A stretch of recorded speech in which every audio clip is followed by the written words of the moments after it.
good afternoon, everybody, and thanks for everybody to coming here. Congratulations also to the SSCI for the first anniversary and wonderful work. The diagnosis of endophthalmitis is usually clinical. Once you have a diagnosis of endophthalmitis, you do a microbiological confirmation followed by treatment. Now, clinical diagnosis is made by reduced vision or a corneal edema, hypopyon, and vitreous exudates. Microbiological investigation based on microscopic culture and susceptibility as some of the things spoken by Savitri and reaffirmed by Madhu. And finally, treatment today is based on the presenting vision. There are two options, either alone intravitreal antibiotics or combined with vitrectomy. Today I'll talk about the three insights into the newer management of acute post-cataract endophthalmitis. Endophthalmitis could be also trauma and endogenous, but I will confine to acute post-cataract. The first one is that in clinical diagnosis, does presenting vision only the important thing, or inflammation plays a role? And we find that inflammation determines disease severity much better than the presenting visual acuity. And to do that, one has to quantify inflammation. And we have quantified long ago in 1999, used in a prospective randomized trial, in-house trial, published in BJO at that time and revalidated recently. This talks about four important tissues of the eye: cornea, interchamber, iris, and vitreous. Each one has got a two aspect. Example, cornea transparency and abscess, and similarly, grade 0 to 4, and 0 is all good, and 1 to 4 depends on the severity, being quantifiable and easily usable.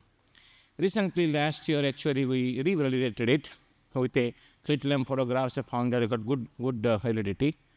On that, we divide into, by inflammation score, into mild, moderate, severe. Inflammation score 1 to 9 mild, 10 to 19 moderate, and more than 20 was severe inflammation. So how they look like? Let's say this patient, this eye has got reasonably good eye with a degree 1 of transparency, flare, and grade 2 of vitreous opacity. We call it, score is 7, we call it a mild endophthalmitis. This one similarly will be a moderate with a larger hypopyon and a more vitreous opacities. And finally, this will be a severe with the corneal abscess and a larger amount of. If you use the inflammation score, let's say in this case 7, 12, and 21, most probably not based on vision alone, we can do a better judgment of how to treat. Insight 2 is that we always know about vitreous culture and susceptibility, or relying it for time immemorial, but we find the vitreous sequencing complements the culture susceptibility and not rely only on the culture. This is particularly valuable in culture negative endophthalmitis and also equally important for antibiotic resistant genes. So let's say on our ongoing prospective clinical trial, of which we find that culture positivity is only 30%, sequencing is 43 or 44%, but combined it is 58 or 59%. So we suggest that in addition to culture susceptibility, one could also consider about microbials, about sequencing for NGS, etc. Just an example. In our own particular current trial, 80 patients had a culture negative endophthalmitis, and 66 of them had a bacterial endophthalmitis, actually bacteria identified by NGS, and 14 fungi. Of the 66 bacteria, there were 66, 22 were gram-positive cocci, 8 gram-negative bacilli, and 36 gram-negative by mixed infection. Question is that why they did not grow in culture? Because one, you have most of all they are given intracameral injections, antibiotic injections, so they did not grow in culture. And two, with a mixed infection, they will not certainly grow in a culture. The same thing applies to fungi, and we find that do NGS, next-gen sequencing, as Savitri spoke about, we find more of aspergillus and anything else. We look at the susceptibility in changing. Golam Payman in 1970s talked about intravitreal gentamicin, or then changed to amikacin, then changed to ceftazidime. When look at the susceptibility today, we found in our own study that in gram-positive cocci, cefazolin is more sensitive than vancomycin, gentamicin, and moxifloxacin. In gram-negative bacilli, cholesterol is better than amikacin, ceftazidime, and imipenem. So based on that, in your own surrounding or a pattern, you can identify which drug to you inject intravitreal injection. We also find that 38% of the time this could be a multi-drug resistant infection. Most of them will be gram-negative bacilli, some of them will be gram-positive cocci or bacilli. Inside 3, that we have just published something called a endophthalmitis infected measurement algorithm. Based on the clinical picture, before you get the macrobiology report, can you suspect the reasonable susceptibility, reasonable sensitivity and specificity, and based on treatment? So this is called IMA. And IMA is based on 3 important factors on clinically: corneal clarity, antechamber hypopyon, and a corneal abscess. Based on the grading of these 3 factors, and if you add the vision, then 3 times you will find a macro positive. Is not a culture positive alone. Example could be the left side cursor doesn't go here. Okay. If it's a milder case, will be culture positive, and then you identify by the milder one. So most of the time it will be gram positive cocci. If it's a moderate or severe, it will most often be gram negative bacilli. So this is based only on the clinical picture and before you get the macrobiology report.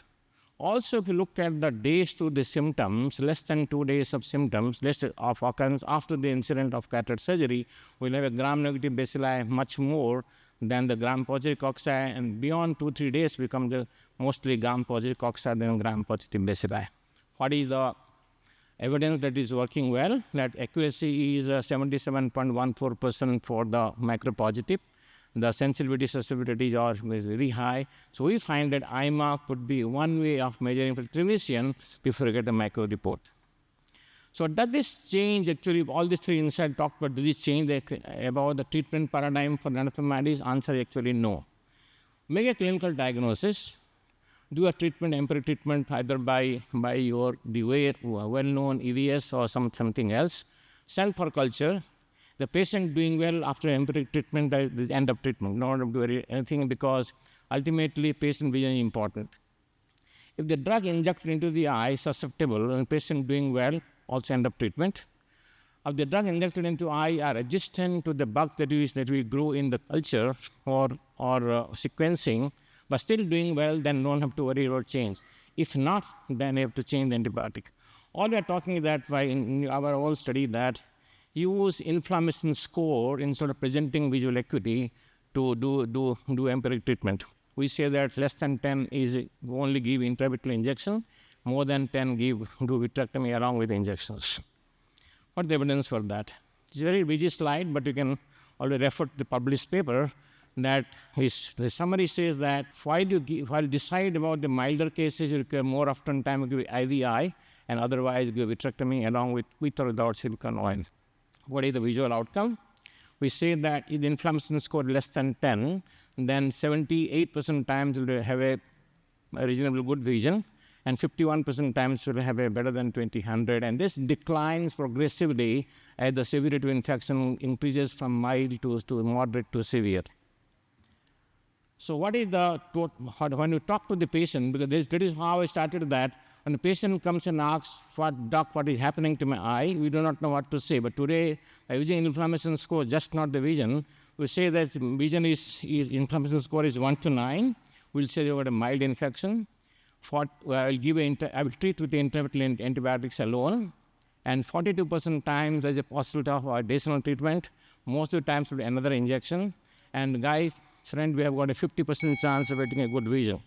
If it's a moderate, we will say that 48% chance of additional treatment, which will be mostly vitrectomy, and 40% chance of getting good vision. If severe, then we are sorry that we'll have a 96% chance of additional treatment, and most times will be vitrectomy again, and there's a 4% probability of a good vision. This all comes from one large study as big as a EVS, and it's called Endophthalmitis Management Study, completely funded by the Hyderabad Eye Research Foundation. That is Prasad's research arm. And of the 436 required, we have already completed all the things, but data analysis is going on, and hopefully we'll give you the data by 6 months' time. Thank you very much. Thank you very much, Dr. Das. I think that's a very insightful talk, and especially considering the inflammatory score, because many of the times we see these patients in our clinics suspected endophthalmitis, we do not know, and how do we prognosticate? So very important. So one thing what I would like to ask you is, what is the role of corticosteroids in the management of these? Because we are talking about the inflammation score. So when do you consider giving corticosteroids for these patients? Well, AMS actually has inbuilt that all patients, if not suspected fungal, then have received intravitreal dexamethasone 400 microgram. That we long ago published in 1999. Actually, is a useful drug. We still give it. We continue to give it. Also, post-op we give topical corticosteroid, but not necessarily systemic corticosteroid. Okay. And have you looked at the susceptibility pattern, including for the antifungals? And how does that influence? Oh, yeah. This paper is gone for publication, and it's very unfortunate that of 21 patients that we saw in this cohort of fungal endophthalmitis, most of them are not susceptible to voriconazole or amphotericin B. Okay. So that is a little disappointing, but then we have not come out with a real publication, so I shouldn't be talking about it. Still under review, I believe. If I can bring in Dr. Girish Rao, so what are your insights on the inflammatory score?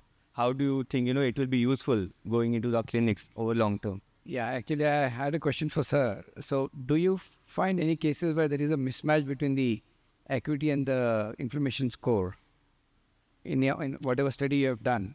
Where you the slide is gone away. That busy slide they're talking about, you published already. They say that presenting vision doesn't necessarily correlate with inflammation score.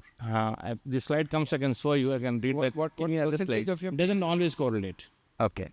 Doesn't correlate. But any particular... That's what I spoke in Calcutta meeting, that we do mistake if you do inflammation score alone, because sometimes with the high corneal edema, and your vision will come down, but vitreous is not necessarily bad. Yeah. But I think in terms of the prognostication, I think that's a very good tool in terms of understanding the inflammation score and trying to use it in practice is something that I think we all will need to try and understand. Inflammation score alone will not work, Girish. So suppose you add the presenting vision also, yes, then the vision is useful. I did not ever say that use only one. I think one very important thing is to also document, because taking a good anterior segment photograph and following up the patient is also would be very important, I believe. I think that's very important. Well, Dr. Rajiv Reddy, your insights on this? The one important thing after EVS, the next study which we did in EMS is that... A little louder, Rajiv. Your mic is not working, maybe. Okay. Can you hear me?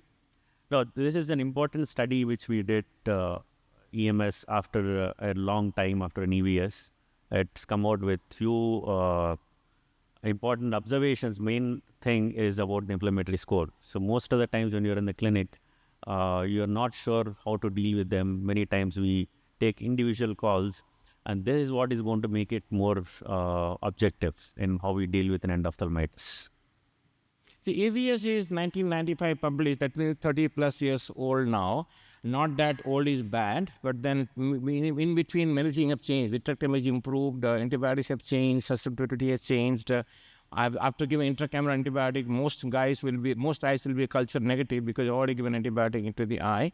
So that is why you have to think differently, and you find that that inflammation score might be an added advantage along with the presenting vision to decide on the patient. More important to me, when the patient asks me, while still waiting for the culture susceptibility report, etc., I can, to some extent, I can say some probability that you have a 70%, 80% chance of this or that. Thank you. Thank you very much, Dr. Das.